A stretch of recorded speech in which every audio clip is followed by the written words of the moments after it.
Marshfield's fire chief is launching an effort to prepare students, teachers, and others to treat victims in the event of a mass casualty event like a school shooting.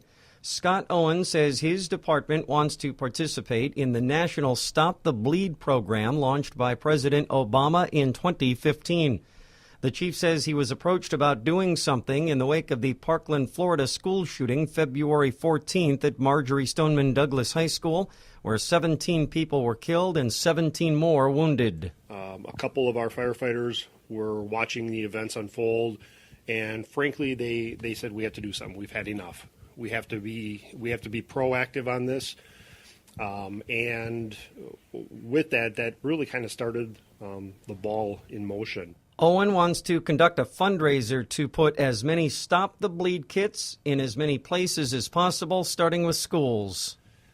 The goal is to get these kits into every school that we can, and not just one or two kits, probably 10, 20, 30 kits depending on the school, and then to follow that up with training of not only teachers and staff but students.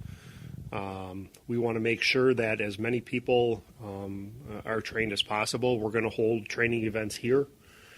We don't have anything on the docket yet, but it's coming.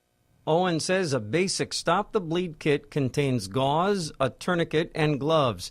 He hopes to raise enough money to purchase 300 kits for city schools and other places that want them. Pre-made kits cost $55 each. We hope we never need to use them. We truly do, but, I've heard people say, well, we live in Marshfield, it's never going to happen here. Well, the Anago prom shooting a couple of years ago, they never thought it was going to happen there. The shooting last year up in Rothschild, where the detective and a couple of other civilians were killed, he didn't think it was going to happen. It only takes one person having a really bad day to do something.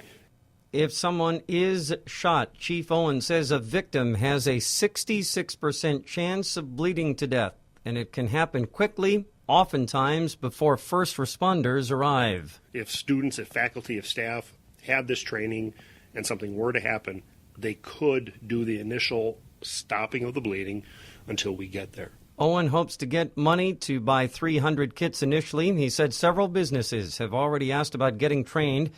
The class itself is less than an hour long. It's a really brief lecture, and it's hands-on, but it teaches you how to put a tourniquet on, how to pack a wound, and that's literally putting the gauze inside the injury to stop that bleeding.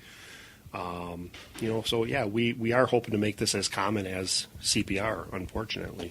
And Owen says he is going to start a public fundraising campaign soon and have kits available in time for the start of the new school year next fall.